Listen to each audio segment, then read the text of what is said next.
palais de Aïcha Fahmi. C'est un palais historique situé dans le quartier de Zamalek au Caire. Aïcha Fahmi, la fille de Ali Pacha Fahmi, est le camp principal du roi Fouad Ier. Après sa mort, Aïcha a acheté la part de ses sœurs dans le palais pour 72 000 livres égyptiennes au 6 mai 1924.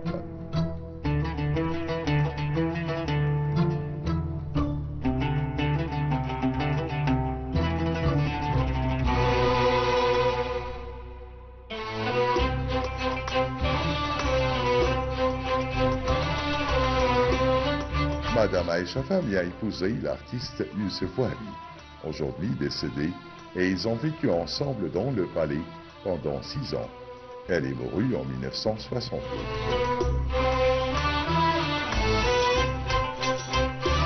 Le père de Aïcha Fahmi, Ali Pacha Fahmi, a conçu le palais dans un style classique en 1907, sur les plans de l'architecte italien Antonio Lascaffi.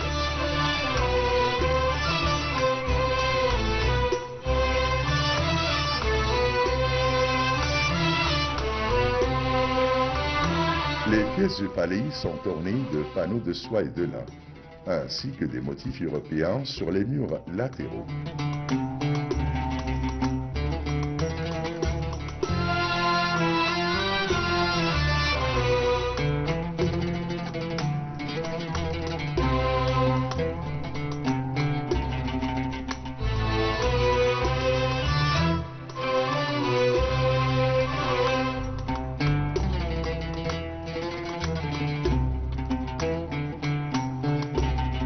Le palais de Aïcha Fahmi à Zamalek se compose de 2 étages. Le premier abritant plusieurs pièces, dont 6 et un grand hall.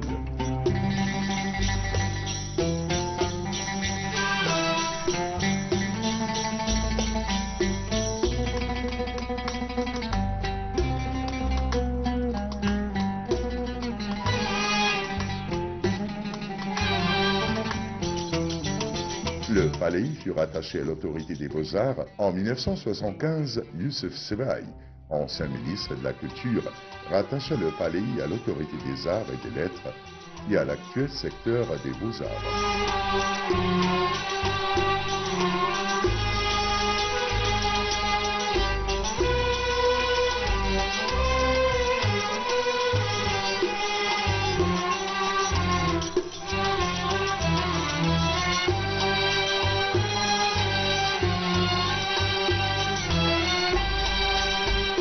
Au cœur des couloirs du palais de Aïcha Fahmi à Zamalek, dans une atmosphère chargée d'histoire et de raffinement, le Caire accueille une exposition d'art exceptionnelle intitulée « La voix de l'Égypte ». La voix qui a inspiré l'image célébrant la dame du chant arabe Oum Kalsoum, icône de l'art égyptien et arabe.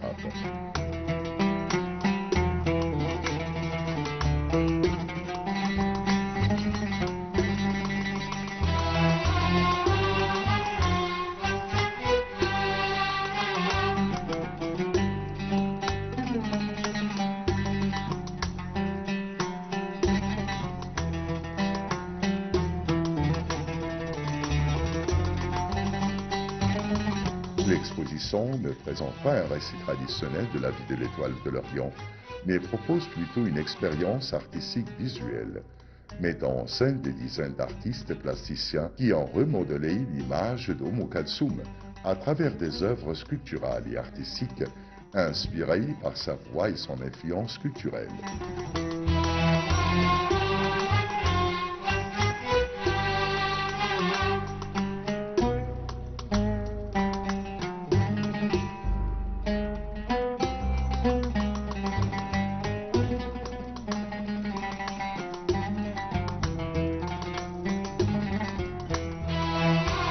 Dès l'entrée dans l'exposition, les visiteurs ont le sentiment d'assister à une expérience artistique complète. Les détails architecturaux classiques du palais, la douce musique de fond et les œuvres exposées dans les vastes salles forment un tableau visuel et émotionnel qui revisite Oum Kalsoum.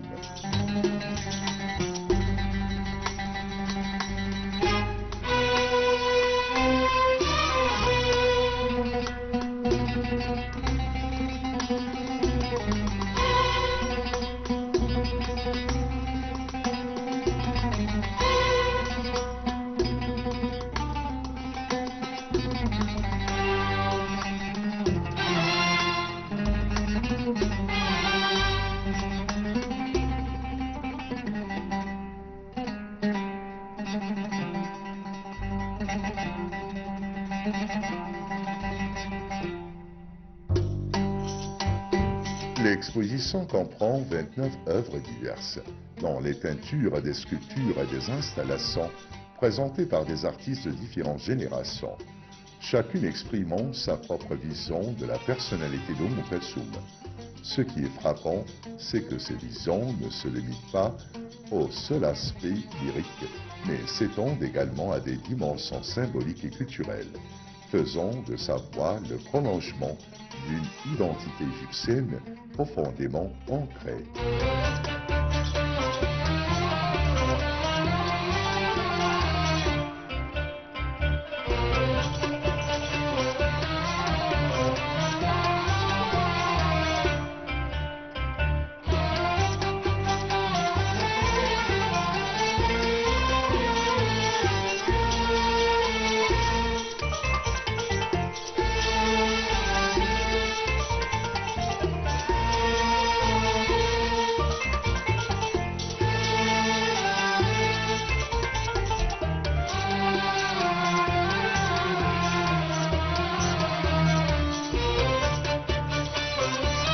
Les œuvres vont du réaliste à l'abstrait. Dans une salle, les visiteurs contemplent une statue en bronze représentant Oumou Kalsoum debout sur scène, la main serrée contre son célèbre mouchoir, ses traits exprimant une force et une majesté presque éloquentes. Dans une autre peinture, ces traits apparaissent baignés de lumière, comme émergeant de l'ombre pour s'ouvrir au grand jour, évocation symbolique de sa voix, restée présente malgré le passage du temps.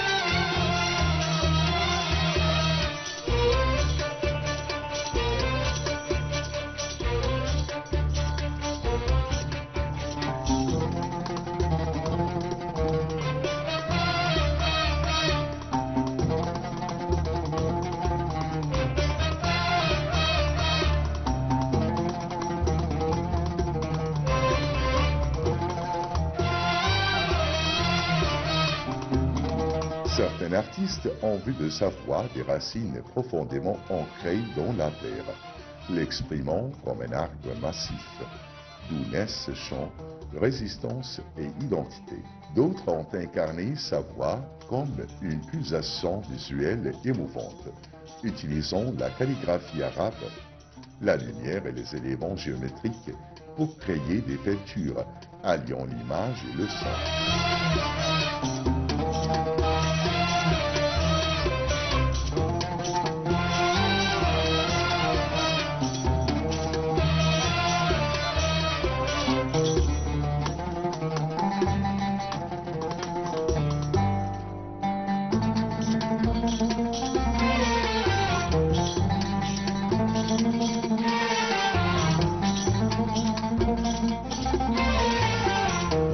L'exposition se distingue également par le fait qu'elle ne se limite pas aux seules œuvres contemporaines.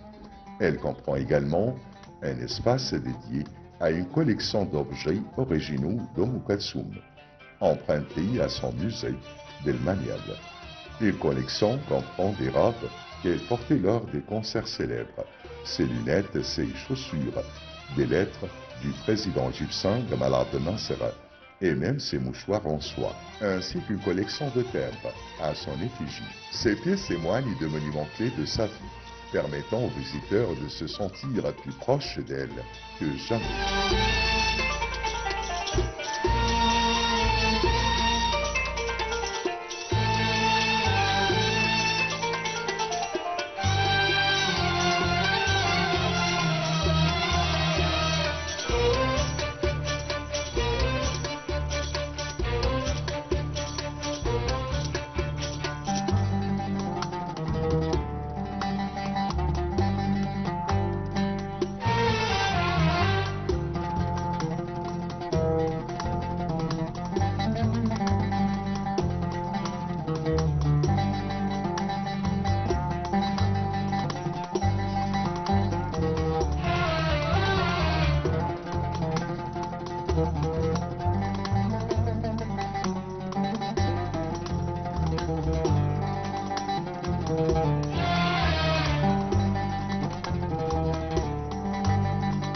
salle était également consacrée à la présentation d'archives de presse rares, comprenant des exemplaires de magazines et de journaux qui l'ont couverte de sa début artistique jusqu'à sa mort, permettant aux visiteurs d'explorer l'histoire culturelle égyptienne à travers son parcours personnel.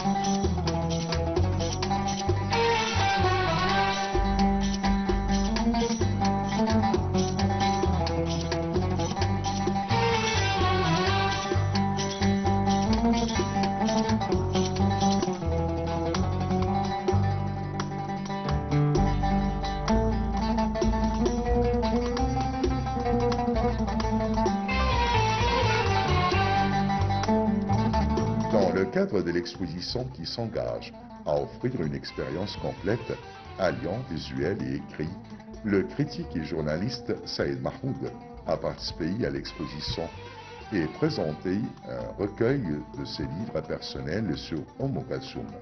Il a exprimé sa conviction de célébrer cette grande figure et incomplet sans éclairer le lecteur. Une quarantaine de titres étaient exposés, documentant divers aspects de sa vie et de son impact culturel.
Malgré le caractère visuel de l'exposition, le son demeure un élément absent mais pourtant présent. Les expositions présentées dans les salles ont été agencées sur la bande sonore d'enregistrement de ces chansons, conférant à l'expérience une dimension sensorielle, alliant simultanément art visuel et art sonore. On dirait que les peintures parlent sa propre langue, comme si sa voix emplissait encore les espaces, préservant son pulsation comme si elle était vivante.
L'exposition présentée au palais de Aïcha Fahmy, l'un des monuments artistiques et historiques les plus importants du Caire, a donné à l'événement une dimension supplémentaire où l'authenticité architecturale rencontre la modernité artistique dans une interaction mutuelle, reflétant l'esprit de Kalsoum elle-même, qui a su allier héritage et innovation dans sa voix et sa performance.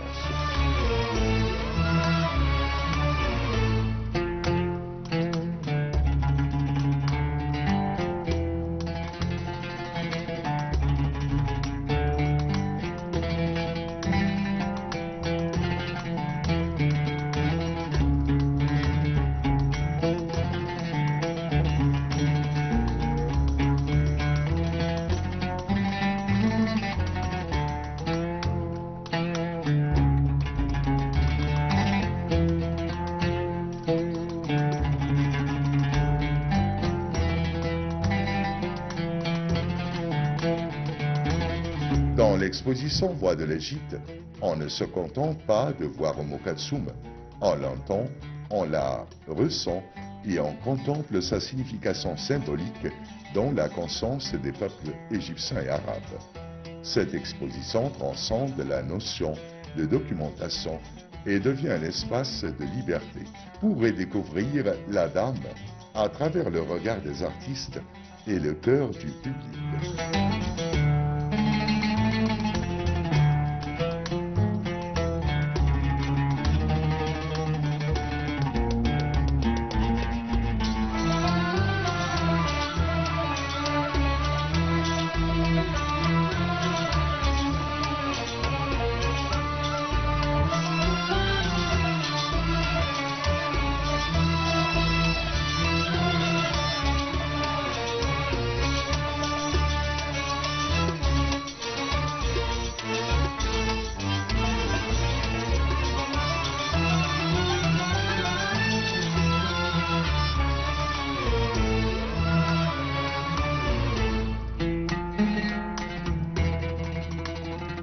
C'est une expérience incontournable pour quiconque souhaite découvrir comment la voix se transforme en image et l'histoire en art vivant et vibrant.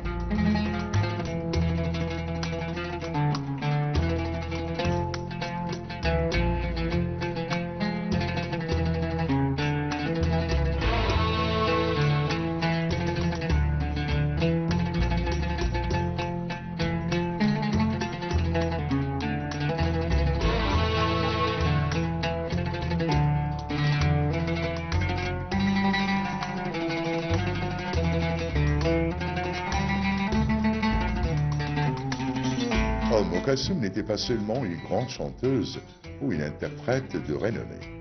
Elle représentait une époque majeure et une école artistique unique dont l'influence s'est reflétée non seulement dans le chant et la littérature, mais aussi dans les arts visuels, la poésie et toutes les autres formes de création.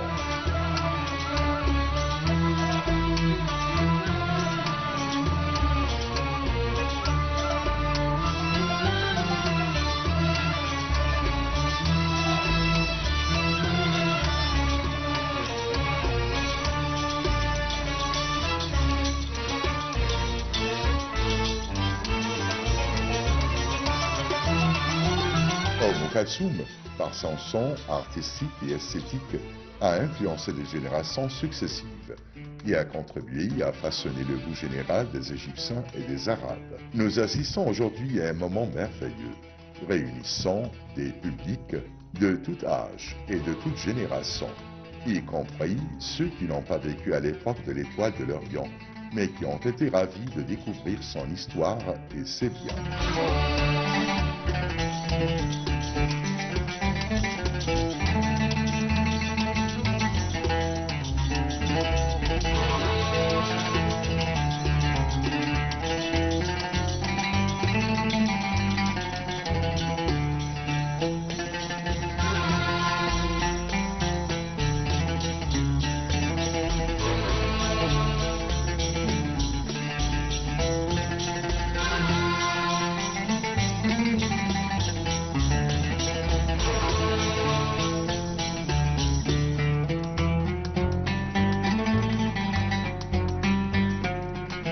Cela soulève une question importante, la capacité des beaux-arts à transcender le temps et à influencer la conscience des peuples.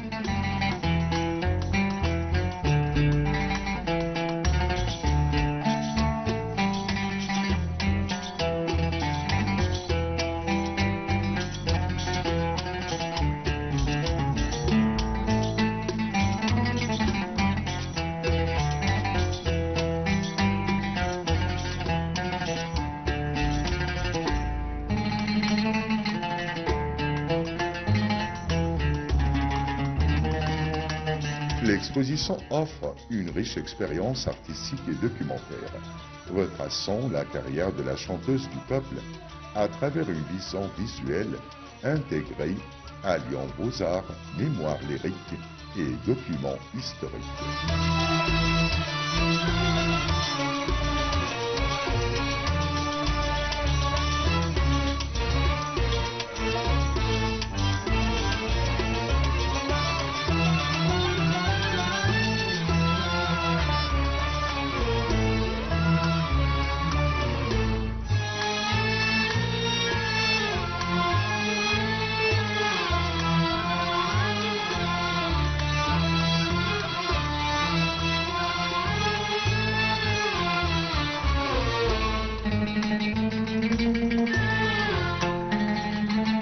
L'exposition présente 29 artistes égyptiens de plusieurs générations, présentant des œuvres photographiques et sculpturales qui reflètent l'inspiration renouvelée qu'Oumou Kalsoum a insufflée à l'art et à la vie. Et comprend également des archives journalistiques rares documentant les monuments clés de son parcours à travers les journaux et magazines égyptiens sur un siècle.